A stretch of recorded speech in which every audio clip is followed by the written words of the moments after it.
Good afternoon. I'd like to first thank the Lantos Institute, Lantos Foundation, for hosting this affair, for the government of Hungary for hosting us in this magnificent building. I've been asked today to speak about executive power and countering anti-Semitism.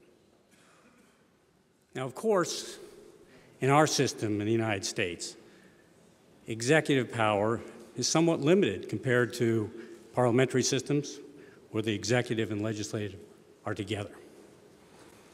Our executive has, of course, many tools: foreign aid, funding of NGOs, but our strongest tool is persuasion, or what our president, Teddy Roosevelt, said, the bully pulpit. And that remains our tool.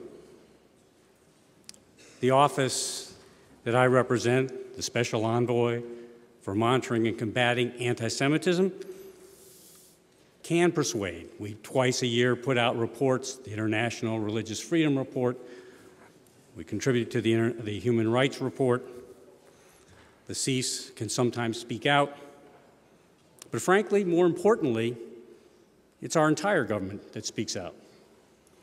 When Secretary Kerry speaks out against anti-Semitism, when President Obama recently in Stockholm spoke directly of anti-Semitism. But if the executive branch is the way we counter anti-Semitism primarily,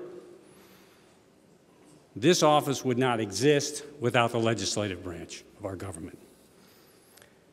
Now, today in the news, we hear about the lack of bipartisanship in a very concrete way in the United States. And this lack of bipartisanship touches on almost every issue we deal with. But one it does not is countering anti-Semitism. When this office was created in 2004, Republicans like Senator George Voinovich, Congressman Chris Smith were instrumental. And on the Democratic side, of course, Tom Lantos. I had the good fortune of meeting Tom Lantos approximately 35 years ago, before he was a member of Congress, when we worked together on fostering U.S.-Israel relationships. Now, I can't claim to be a close friend of Tom Lantos through all those years, but like many young people of that time, Tom Lantos was a role model for me. We miss him, and we will miss him today at these 2 days. We will miss his passion for fighting for what is just. We will miss his commitment to the causes he believed in, and we will miss his wisdom that he brought to the political process. For great men, it's tempting to say, we know exactly what he would recommend us to today. But in truth, we can't say that. But I do think we can say a few things. First, he would be so proud of the Lantos family for all its generations. I know personally of 3 generations who are working on the causes that Tom Lantos held so deeply. And for all I know, one of those great-grandchildren may be doing so as well, and we'll have 4 generations. And number 2, he would tell us that to combat anti-Semitism, we must confront historical truth. If nothing else, his fight for recognition of Raoul Wallenberg screams that message to us today. Now, I could go through a long list of the things I have seen that indicate the return of anti-Semitism in this continent and other places. But others can do that better than I. But let me touch on a few examples of what I've seen in the 5 months I've been in this office. What has struck me most? Now, of course, the treatment of Israel stands out. We in the United States believe Israel should be treated just as any other nation. Israel can be criticized like any other nation. But when Israel is delegitimized, when Israel is defamed, when Israel is held to a double standard, we believe that crosses the line, and yes, into anti-Semitism. I was struck in the first few weeks of my job when I visited the very great capital of a nation, cosmopolitan nation in Europe, Brussels, and I was told by countless members of the Jewish community that it was not wise to walk in the streets with a kippah on, with the Star of David, or any other symbol of Judaism, if you didn't want to be harassed and maybe physically intimidated. Recently, I was in a great cosmopolitan capital of Europe celebrating Shabbat. And I usually do not wear a kippah except when praying. And I experienced that feeling directly. Leaving a Shabbat dinner in a very nice neighborhood in this great cosmopolitan city, I walked downstairs with my kippah on. I hadn't thought of taking it off. Walked into the street, and as soon as my foot touched the ground, my colleague grabbed my arm and said, "You'd better take off that kippah." In Berlin, at the Conference on Security, OSCE, for Jewish communities, I was taken aback, as my fellow attendees were, by a film put out by the Jewish security agency, SPCJ. Now, this was a gathering of people who knew how to talk, and the chattering through most of the speeches and presentations kept up. But at the end of this film about Toulouse, you could have heard a pin drop for 30 seconds. And as powerful as that film was about the butchery of children, the most cold-blooded butchery, what was even more concerning was the reaction, the rise in threat levels to French Jewish communities right after the killing. The statements about they should have killed more, he should have killed more.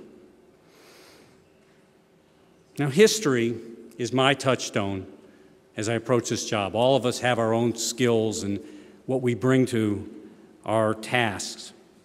And of course, history never repeats itself, but as other speakers before me have mentioned, it gives us great lessons.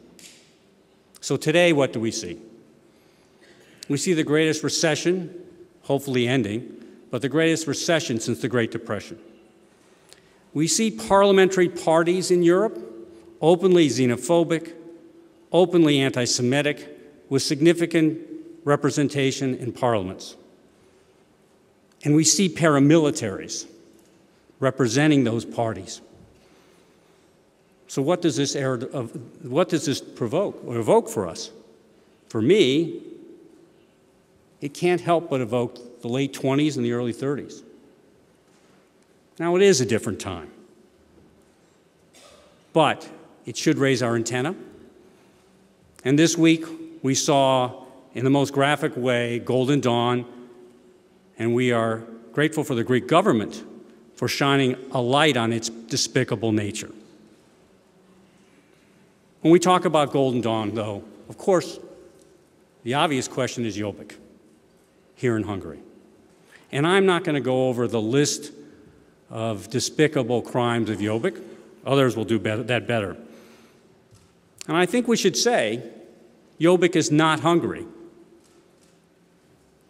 Someone wrote me an email this week and said, Fidesz is not Jobbik. Well, of course Fidesz is not Jobbik. That's absolutely true. And it's important to say. And it's important to recognize the positives the positives of this government and the positives in this country. We heard the Deputy Prime Minister today say many things that were heartening. Prime Minister Orban, on more than one occasion, has strongly condemned anti-Semitism. His first government brought us National Holocaust Commemorative Day. In the last year, the Speaker of the Parliament has been given the authority to censure and potentially expel MPs who resort to hate speech. We have now this government bringing us the 2014 Memorial Year. And we have the support of this government for the Holocaust Memorial and Documentation Center. But let us not forget what we're dealing with.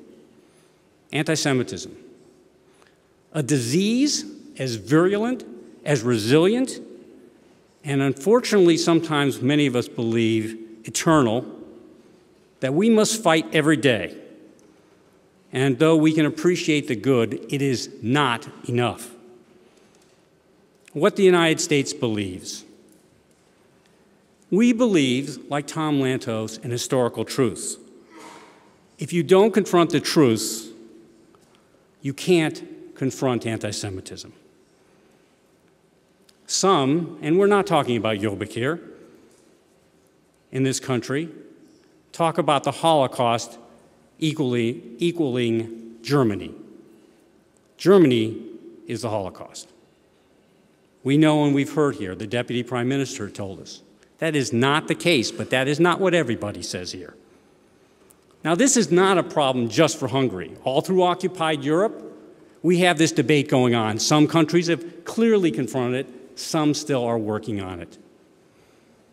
In fact, in the United States, we never had an occupation, nor did we have European-style anti-Semitism of the 30s. But every day I walk the halls of the State Department, I can't help but remember a diplomat named Breckinridge Long, who made sure that though the quotas, which were themselves scandalously low for countries that had many Jews, he made sure those quotas were never filled through the 30s and even in the early 40s. Thousands of Jews, thousands of children could have been saved except for the active effort of Breckinridge Long and other diplomats in my State Department. We too have to confront, and we do. Some want to rehabilitate Hungarian cultural figures, and though we understand in the United States even the importance of looking at people who've contributed, we cannot ignore the anti-Semitic past of these people. We cannot teach about them without making sure they are stained by that memory. And educating, we believe in. We believe that youth must know. We believe that any educational program must be comprehensive. It must not ignore the historical truths, and that institutions like the Holocaust Museum and Documentation Center are excellent facilities and tools for doing that training. And finally, we believe in overwhelming hate speech with good speech. And that means when hate speech arises, the response is quick, it's definitive. No people talking about that I am speaking only as my capacity, as in my personal capacity as opposed to my government capacity. And that response is broad, that it is not just one member of the government or party, but it is across the board all the time. As I said, it's not just important for our office to speak, it's important for our elected officials across the board to speak, and they do. And finally, we have to speak out not just against Jobbik, sometimes that's the easy way, but sometimes against allies, such as journalist Bear. And make it clear, absolutely crystal clear, that the government and the country are against this type of speech. When it comes to anti-Semitism, we can't pull our punches. When it comes to hate, there are no compromises. I was brought up in a system that respects compromises, respects the art of the possible in the legislative process. But with hate, there is no dealing. And if we want a lesson of history, we only have to go back to Weimar, where parties in Germany thought they could deal with the National Socialists. What we believe is not easy to accomplish. As I said, government is all about democracy and compromises. But as said before, history will judge us when it comes to anti-Semitism, and it will judge us harshly if we don't react now and comprehensively. It's also not easy when we realize that anti-Semitism will be here long after all of us have done our job, long after all of us are gone from this earth, and probably long after our children and our grandchildren are gone. But I find some comfort in a Jewish sage's saying, "It is not your responsibility to finish the work, but neither are you free to desist from it." And the same sage, Rabbi Tarfon, sums up for me personally what our work on anti-Semitism is about, what all work against hate must be about, when he said, "The day is short, the work is much, the workers are lazy, the reward is great, and the master is insistent." Thank you.